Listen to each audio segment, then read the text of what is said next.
미국의 AI 쪽에서 뒤처지고 있는 거예요? 형편없죠.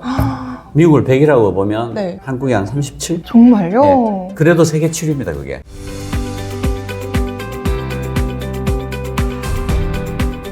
네, 안녕하세요. 반갑습니다. AI가 굉장히 핫한데요. 하지만 아직까지는 이 AI가 미국이 주도를 하고 있는 것 같습니다. 과연 미국과 한국의 AI 격차는 얼마나 벌어져 있는지, 그리고 한국은 미국을 넘어서는 AI 강국이 될 수 있을지 박태웅 작가님과 함께 이야기 나눠보도록 하겠습니다. 작가님 안녕하세요. 안녕하십니까? 지금 미국이요. AI에 되게 많이 투자를 하고 네네네. 있잖아요. 미국이 AI에 투자를 하는 이유가 또 있을까요? 새로운 미디어가 나타나면 새로운 질서가 생기잖아요. 그러니까 인터넷이 처음 나타났을 때, 스마트폰이 처음 나타났을 때, 그리고 지금 AI가 나타난 거죠. 그러니까 여기서 선점을 하지 못하면 모든 걸 잃어버릴 수가 있으니까요. 그러니까 인터넷이 처음 나타났을 때 구글이 검색을 하고 네이버가 검색을 하고 스마트폰이 처음 나타났을 때 카카오가 메신저를 하고 그러면서 그냥 그 자리를 차지해버리니까 그 뒤에는 못 들어오잖아요. AI도 그렇게 된다는 거죠. 그러니까 지금 시작했을 때 선점을 해야 한다. 그런 얘기죠. 그럼 이번에 이제 트럼프가 당선이 됐잖아요. 네. 그래도 그 기조는 계속 이어질 거라고 생각하시는 거예요? 그렇죠. 점점 더 커질 겁니다. 지금 사실 트럼프가 뒤에 일론 머스크가 같이 하고 있잖아요. 네. 일론 머스크 뒤에는 피터 틸이 있어요. 그 페이팔 마피아라고 하는 그쪽이 다 IT 쪽의 거대 자본들이니까 아마 AI에 대한 투자가 엄청나게 일어날 거고 규제가 거의 다 해체될 지경까지 갈 겁니다. 그럼 미국은 지금 이렇게 AI에 투자를 거대하게 하고 있는데 네네. 또 중국을 견제하고 있잖아요. 그렇죠. 예. 그 의도는 뭐예요? 그 미국이 자세히 보시면 2인자를 용납하지 않습니다. 그쵸. 그 일본이 어마어마하게 돈을 벌어서 도쿄에 있는 땅만 팔아도 미국을 다 살 수 있다 뭐 이런 적이 있었죠. 그때 그 맨하탄에 있는 온갖 빌딩들을 일본이 다 사들이고 막 그런 적이 있었는데 그때 플라자 합의를 통해서 눌러버렸잖아요. 네. 그리고 소련이 붙으니까 군비 경제로 눌러버리고 그리고 중국이 알지 못한 사이에 미국 GDP의 70% 정도까지 올라와 버렸습니다. 사실은 이 정도까지 붙인 적이 없어요. 미국으로서는 우리가 큰 실수를 했다. 중국을 세계의 공장이라는 이유로 자기들이 아무리 돈을 찍어내도 중국에서 너무 싼 물건을 계속 공급해 주니까 인플레로부터 해방됐던 거예요. 그러다가 이제 중국을 차단하고 견제하기 시작하면서 미국이 인플레로 굉장히 고생을 하고 있죠. 그러니까 2인자를 용납하지 않겠다. 라는 미국의 전통적인 어떤 지배 전략이 가장 크고요. 네. 두 번째로는 중국이 사실은 후발주자 이점을 엄청나게 누렸어요. 그러니까 내연기관 산업이 없으니까 처음부터 아주 마음 편하게 전기차로 밀어붙일 수가 있었던 거예요. 그리고 그 넓은 땅을 유선으로 다 망을 깔 수가 없으니까 아예 처음부터 모바일로 갔잖아요. 그래서 모바일이 엄청나게 발전했죠. 그리고 그 중국이 전 세계 인구의 3분의 1이잖아요. 이 사람들이 다 석유를 쓰면 공해 때문에 중국이 견딜 수가 없게 됩니다. 그래서 태양광, 풍력 엄청나게 밀어붙일 수가 있었고. 그래서 그렇게 연결이 된 거구나. 네네. 그래서 중국이 후발주자 이점을 가지고 엄청나게 치고 나오면서 사실은 전기차는 이미 세계 최고가 돼버렸어요. 그러니까 미국으로서는 이 속도면 GDP 자체의 볼륨에서 미국이 제약해질 수도 있겠다 하는 엄청난 공포를 느낀 거죠. 그래서 해왔던 대로 2인자를 용납하지 않는 전략을 쓰는 거예요, 지금. 그래서 중국을 봉쇄하고 옛날에 소련을 봉쇄했었잖아요. 네. 그 봉쇄 전략을 그대로 중국에 적용하는 겁니다. 그리고 TSMC가 대만에 있잖아요. 네. 그래서 TSMC 쪽 엔지니어들을 중국에서 엄청나게 데려가고 있습니다. 그렇구나. 네. 그러니까 일단 연봉 자체가 5배 이상 차이 나버리면 가죠. 그쵸, 가죠. 나를 뭘로 보고 이렇게 유혹하냐 하기엔 너무 큰 금액이었다. 그러니까 그 반도체를 봉쇄한다고 하는데 이게 참 간단치 않은 게 그쵸. 가장 큰 시장이 중국이란 말이에요. 그걸 다 막아버리면 네. 미국 산업이 좀 이상해지죠. 그런 딜레마가 있는 거예요. 그러니까 막긴 막는데 그쵸. 뭔가 삐걱거리는 거죠. 미국에도 타격이 있을 네, 수밖에 네, 없는 네. 상황이라는 거죠. 가장 큰 매출, 이게 이를테면 지금 독일 자동차 산업이 지금 굉장한 위기를 겪고 있지 않습니까? 네. 그렇게 된 이유가 폭스바겐 같은 경우에 중국 매출이 압도적인 비중을 차지했어요. 그러다가 전기차에서 하다가 밀려버렸잖아요. 그래서 중국 시장 볼륨이 이렇게 줄어드니까 독일 차, 3대 차들이 다 굉장한 위기에 봉착한 건데 그래서 어떻게 하고 있냐면 중국 현지 생산을 더 늘리고 있어요. 그러니까 이게 어쩔 수 없는 지경까지 가버린 느낌. 사실은 그래서 우리가 사드 같은 거 몇 번 겪으면서 중국 매출이 거의 없어졌잖아요. 네. 저는 그게 그 위협을 가장한 축복이었다고 생각해요. 그때 이미 한번 겪고 그 매출을 충분히 낮춰버렸기 때문에 네. 지금 중국 차이나 쇼크에서 자유로운 몇 안 되는 나라 중에 하나인 거죠, 한국이. 물론 이제 그 소재품 장비 쪽에서는 중국 비중이 떨어져서 굉장히 고생을 하고 있지만 독일 차에 비하겠느냐 이런 거죠. 그럼 어쨌든 지금 미국은 2인자를 싫어하니 중국을 저해하고는 있지만 미국의 AI 쪽에서 뒤처지고 있는 거죠. 형편없죠. 미국을 100이라고 보면 네. 한국이 한 37? 정말요? 예. 그래도 세계 7위입니다, 그게. 네. 100이면 네. 2등이 중국인데 65. 그리고 3등부터 7등까지가 38, 39이래요. 그럼 미국, 중국 이 사이는 그냥 도토리 키재기로 한국이 이제 7위 정도로 되어 있다. 네, 그래서 7위 밑으로는 별 의미 없는 거 아니냐 싶어요. 그냥 순서는 7위지만 네. 어지간히 차이가 나요. 지금 한국에서 거대 AI 쪽 한다고 하면 네이버 LG 정도입니다. 네이버 LG 정도 외에 나머지는 없다고 보는 게 맞을 거예요. 그렇구나. 카카오는 이미 진즉에 AI 쪽은 투자에 실패를 해서 대안이 없어서 굉장히 몸부림치고 있는 상황이고요. 거기는 기술 리더십이 무너진 상황이라 그것부터 복구를 해야 되는 거고 네이버 LG가 뭐 힘겹게 따라가고 있는 정도. 네. 그럼 따라가면 그래도 이제 37에서 어느 정도까지 올라갈 수가 있을까요? 제가 생각할 때는 아직 네. 기회가 있다고 봅니다. 챗GPT 나온 게 2022년 11월 30일이니까 아직 2년 안 됐잖아요. 그러니까 그 갭이 최대한 나 있으면 2년 나 있는 거죠. 근데 그 2년이 사실은 뭐 10년, 20년처럼 보이긴 하는데 국가 차원에서 붙으면 붙을만 합니다. 제가 생각할 때. 그러니까 한국이 세계 10위권의 경제 강국이잖아요. 네. 그러니까 이게 결국 그 AI가 현재는 규모의 경쟁이거든요. 로우 스케일러에서 규모의 법칙을 따르는 거기 때문에 규모를 엄청나게 때려 부으면 금방 잡을 수 있습니다. 그러니까 그 GPU가 너무 비싸잖아요. H100을 LG나 네이버도 사실은 세계적인 수준에서 보면 구멍가게 해라. H100을 몇만 장씩 못 사요. 그런데 대한민국이라는 정부 단위로 보면 뭐 3만 장이나 5만 장이나 살 수 있어요. 그렇게 해서 한국에 있는 모든 과학자가 이 GPU를 다 쓸 수 있게 해주겠다. 이렇게는 할 수 있거든요. 미국은 지금 그렇게 하고 있습니다. 올해 말까지 5만 명의 과학자가 1인당 1000시간씩 쓸 수 있는 분량의 클라우드를 설치하고 네. 내년 말까지 15만 명의 과학자가 1000시간씩 쓸 수 있게 클라우드를 만들고 있습니다. 그런 식으로 할 수 있어요, 우리도. 그 정도 돈은 됩니다. 그러기 위해서는 정부 차원의 좀 적극적인 지원이 필요하다는 그렇죠. 거죠. 그러니까 우리 같이 작은 사이즈에서 붙으려면 그러니까 페이스북 같은 큰 회사는 지금 H100을 10만 장 이상 돌리고 있어요. 이미. 네. 그리고 일론 머스크도 자기 10만 장 이상 클라우드 구축했다고 자랑한 적이 있죠. 물론 이제 많은 전문가들이 이거 뻥 아니냐 이러고 있는데 그 사람 워낙 뻥이 심해서 어쨌든 10만 장 깔았다고 얘기했고 그러니까 그 전 세계 단위로 보면 네이버도 구멍가게에 가깝거든요. 근데 정부 단위로 붙으면 우리도 3만 장, 5만 장 깔 수 있습니다. 그렇게 해서 대학교에 있는 석박사들 써라. 그리고 AI라는 게 지금은 AI 과학자만 쓰는 게 아니거든요. 네. 물리에서도 필요하고 화학에서도 필요하고 기계공학에서도 필요하고 그분들이 다 쓸 수 있게 해주는 겁니다. 그렇게 하면 그 갭을 어지간히 따라갈 수 있어요. 저는 5, 60점까지는 쉽게 잡을 수 있을 것 같아요. 아니 그래서 지금 H100 말씀해 주셔서 또 궁금증이 생긴 건데 그럼 지금 기업들은 돈이 부족해서 칩을 많이 확보를 하지 못한 상황인 거라고 봐야 되나요? 두 가지죠. 하나는 돈이 없다. 돈이 없다. 두 번째는 지금 주문해도 내년에 받는다. 그쵸. 예. 물량 때문에. 예. 그러니까 페이스북 같은 데서는 35만 장 주세요. 이러고 우리는 100장 주세요. 이러면 누구부터 주겠어요? 그쵸. 많은 데부터 먼저 줘야죠. 저쪽에 줄 서시오 하면 가보면 건물 이렇게 빙빙 돌아서 이렇게 한 1km 뒤에 서 있어야 되는 거예요. 왜 100장이라 그러니까 100장? 자꾸 후순위로 밀리는 거죠. 저쪽에 가서 계시면 전화드리게 번호표 뽑고 그러면 번호가 뭐 3524번 뭐 이렇게 되는 거죠. 그럼 진짜 정부 차원에서 지원을 많이 해줘야 될 것 같은데 이게 그렇게 정부가 적극적으로 할 수가 있는 상황인가요? 할 수 있는데 안 한 거죠. 사실은 그 치명적인 패착을 올해 초에 해버렸잖아요. 국가 R&D 예산을 13% 깎아버렸으니까. 맞아요. 그런 게 되게 치명적인 패착이라고 생각하는 이유가 어떤 산업에 초창기에 돈을 투자하는 것하고 후반에 투자하는 건 너무 큰 차이가 나요. 맞아요. 가령 지금 누가 세계에서 최고로 뛰어난 슈퍼 개발자가 와서 내가 한국에 와서 메신저를 만들겠다. 혹은 내가 검색 엔진을 만들겠다. 누가 펀딩하겠어요?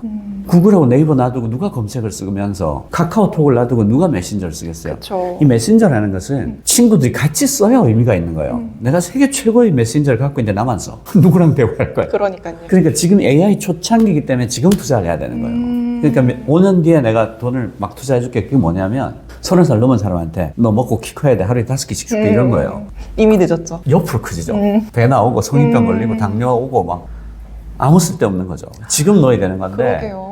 이 중차단 시국에 13% 깎아버렸으니까. 그리고 또 어떤 실수를 했냐면 한국에 슈퍼컴퓨터가 필요했어요. 네. 5대나 6대인데 한 대가 또 있어야 돼. 근데 슈퍼컴퓨터는 뭐냐면 어마어마한 단위의 데이터를 한 번에 때려 넣고 그걸 돌릴 수 있어야 돼요. 그러니까 작은 컴퓨터 여러 대로는 못하는 일 아예.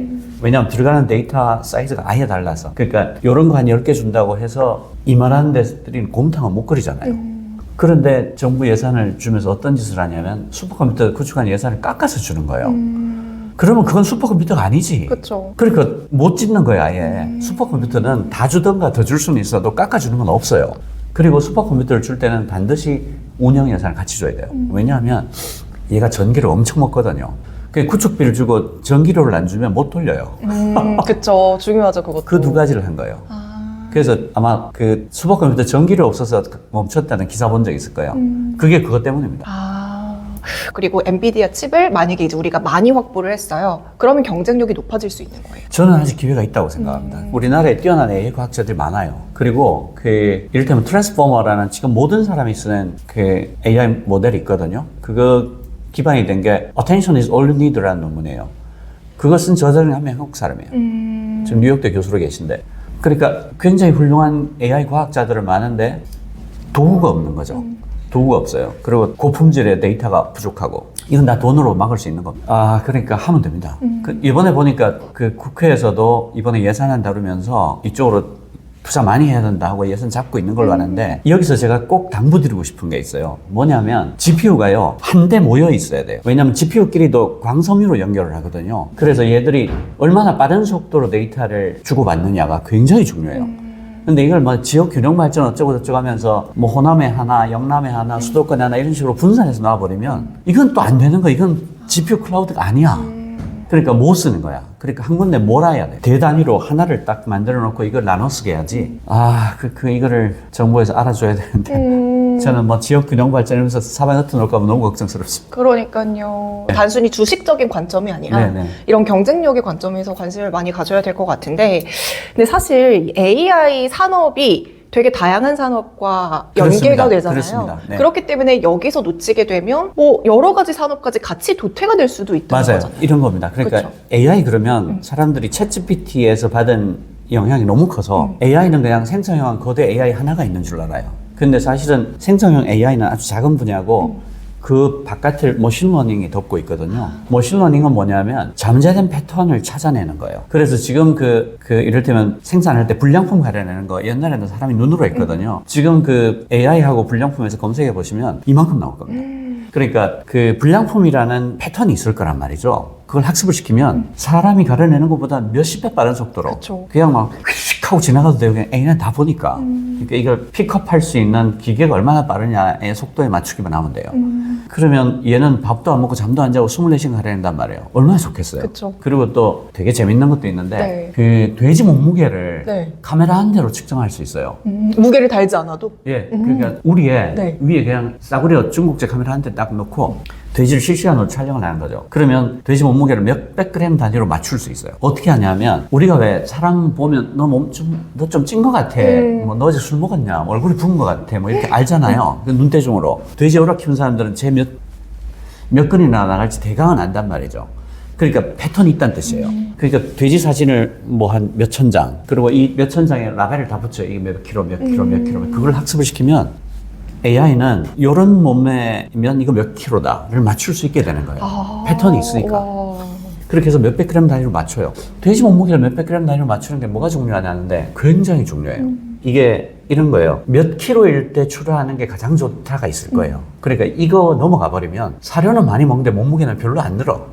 그런 게 있을 거 아니에요. 어릴 때는 먹는 만큼 다 살로 갈 거 아니에요. 그러다가 어떤 몸무게가 되면 여기선 더 안 먹이고 파는 게 나아 하는 최적 포인트가 있을 거란 말이죠. 이걸 실시간으로 보고 있으니까 최적 포인트에 도착하자마자 기가 막히게 맞출 수 있겠죠.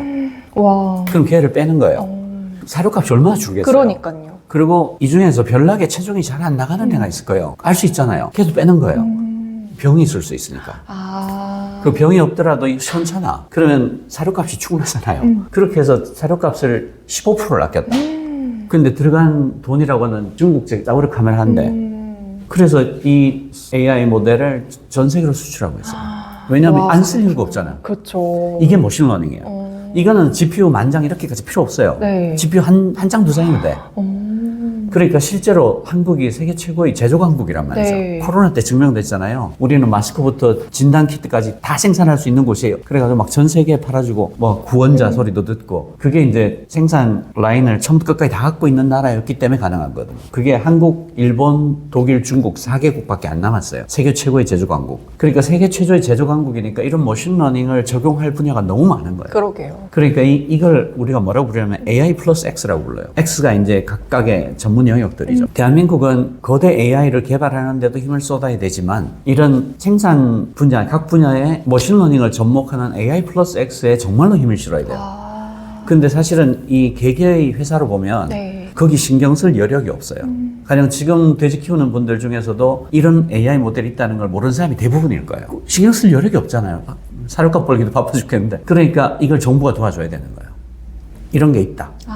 그 베스트 프랙티스를 사방에 알려주고 도입을 지원해주고 그리고 그런 스타트업들, AI 스타트업들을 이런 데다가 접목을 시켜주고 중매를 해줄 수 있고 그리고 좋은 성공 사례가 나오면 그걸 전파를 시켜주고 이런 걸 할 수 있어요. 그리고 지금 우리나라 제조기업들 보면 제일 젊은 사람이 40 몇 살, 뭐 50 몇 살 이래요. 젊은 사람들은 그게 안 가니까. 그래서 그보다 젊은 사람들은 다 제3세계 노동자들이란 말이죠. 그게 무슨 뜻인가 하면 이 사람들이 갖고 있는 노하우가 증발하고 있다는 뜻이에요. 그 휘발해버려요. 그 사람들이 퇴직해버리면 없어지는 거예요. 그런데 그 사람들이 갖고 있는 노하우라는 게 자세히 생각해 보시면 그게 잠재된 패턴이거든요. 야, 저거 기계 소리 좀 이상해. 저거 좀 세워봐. 듣기만 해도 안단 말이에요. 이게 뭐냐면 패턴이거든요. 돼지 대강 보고 야 저거 몇 근이다 하고 맞추는 것처럼 패턴이 있는데 그걸 오래된 그 자신의 그 경험으로 안단 말이죠. 그게 패턴이거든요. 그거는 머신러닝으로 학습시킬 수 있어요. 그렇게 해서 이 사람들이 퇴직하기 전에 이 사람들이 갖고 있던 노하우를 AI를 다 쏟아 부을 수 있게 해줘야 되는 거죠. 그렇게 하면 한국이 이분들 다 퇴직하시고 나도 제조 강국으로서 위상을 유지할 수가 있고 경쟁력을 높이 갈 수 있는 거죠.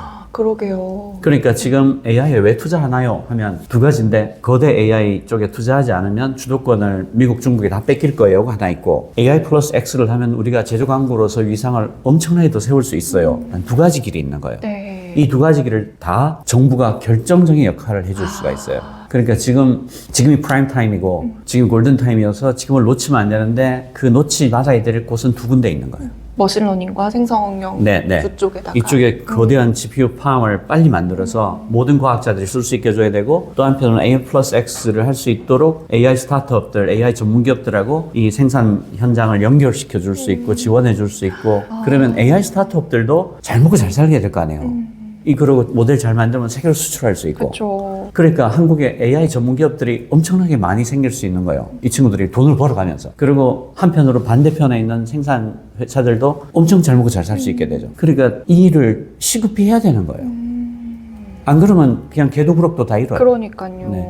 이게 머신러닝을 활용하면 그것도 될 것 같아요. 보통은 이제 캐파를 늘리려고 하잖아요. 네네. 그러면 머신러닝을 활용하면 굳이 캐파를 크게 공장의 캐파를 넓히지 않아도 아주 좋은 예가 그쵸? 있어요. 여기 책에도 나오는데 포스코가 그 쇳물을 끓이잖아요. 그러면 거기 분명히 패턴이 있어요. 뭐냐면 그날의 온도, 습도, 풍향, 풍속 그리고 어느 나라산 철광이냐 어느 나라산 코커스냐에 따라 다 다를 거 아니에요. 그 배합이 달라져야 될 거란 말이죠. 그러면 적절한 배합을 하면 더 품질이 좋은 쇠가 더 많이 나올 거 아니에요. 그래서 그 데이터를 전부 다 AI한테 줬어요. 그래서 어떻게 됐냐 1g의 재료도 추가로 투입하지 않고 하루에 240톤의 쇳물을 더 생산해요. 우와, 그러면 진짜 똑같은 돈을 들여서 더 많이 나오는 그래서 거죠. 5천억의 원가를 절감을 했어요. 그러니까 순이익이 5천억이 생긴 거예요. 네. 이런 게 AI 플러스 X. 와, 안 할 이유가 없네요, 진짜. 안 할 이유가 없어요. 네. 한국과 미국의 격차가 더 벌어져요. 그럼 앞으로는 어떻게, 그 미래는 어떻게 될 거라 생각하세요? 미국을 볼 게 아니고요. 네. 중국을 봐야죠. 중국을. 중국이 지금 그걸 다 하고 있잖아요. 근데 우리가 제조 강국이면 중국은 제조 대강국이란 말이에요. 그렇구나. 그러니까 네. 다 잡아먹히겠죠. 그리고 지금 전기차도 사실은 하드웨어는 한국이 정말 잘 만들고 배터리도 아직은 괜찮은데 자율주행 소프트웨어는 중국이 훨씬 앞서 있어요. 그러니까 유럽 시장, 중남미 시장에서 그 동남아 시장에서 중국 전기차 쉐어가 이렇게 올라갔거든요. 그 지금 현대기아차가 아주 잘하고 있다고 하지만 소프트웨어 쪽에서 아주 많이 밀리고 있고 보급형 배터리에서도 밀리기 시작했고 그러니까 이게 여유가 없는 거죠. 그러니까 미국을 볼 게 아니고 중국을 봐야 돼요. 와, 그러면 이제는 만약에 밀리게 되면 우리나라가 더 이상 수출 강국이라는 타이틀이 없어질 수도 있겠네요. 그러니까 눈 떠보니 선진국이 잠깐 됐다가 그동안 즐거웠다고 다시 후진국으로 내려가야 되는 거예요. 아, 그렇구나. 중진국. 되게 무서운 이야기이기도 하네요. 예, 그래서 지금 이게 뭐 재미로 하자가 아니라 네. 살기 위해서 해야 된다는 뜻이에요. 중국이 AI가 어마어마합니다. 그러니까 미국 100이고 중국 65인데 우리가 39면 38, 39면 우리 2배란 얘기잖아요. 그렇죠. 우리 1.7배 뭐 이렇게 되는 거니까 막 그대로 가면 망하는 거죠. 그렇구나. 거기다 인건비도 훨씬 싸단 말이죠, 아직. 그러니까 넉넉히 있을 때가 아닌 거예요. 그럼 마지막으로 지금이라도 한국 기업들 그리고 한국의 정부는 어떻게 해야 될지 말씀 부탁드릴게요. 그러니까 정신을 차려야 된다. 이런 거예요. 한국이 눈 떠보니 선진국이 됐잖아요. 눈 떠보니 선진국이 됐다는 얘기는 급속히 됐다는 뜻이고 그래서 흘린 게 많아요.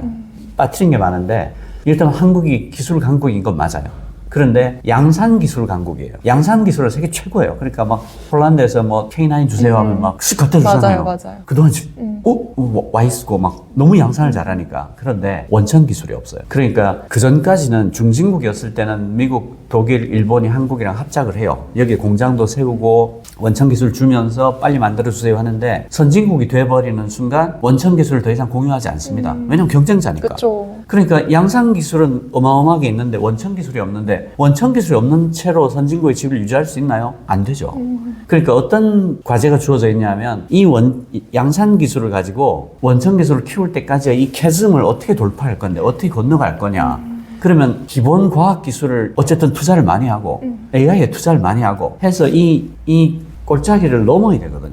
이 골짜기를 넘을 동안 어떻게든 버텨야 돼. 그렇게 하지 않고 원천 기술을 계속 확보를 못하면 한때 나도 선진국이었는데 이런 얘기를 할 수밖에 없는 거죠. 인구는 계속 줄고 있죠. 인구는 엄청나게 줄어서 세계 최고의 소멸 국가가 대한민국이다. 그러고 있고 기술자들은 다 늙어가고 있고 뭐 생산 현장 가보면 제일 젊은 사람이 40대 후반이고 뭐 야 막내야 뭐 물 떠와라 하면 40몇 살짜리가 물 떠오고 뭐 이러고 있고 그 밑은 전부 다 동남아 뭐 노동자들이 채우고 있고 이러고 있는데 원천 기술은 없어요.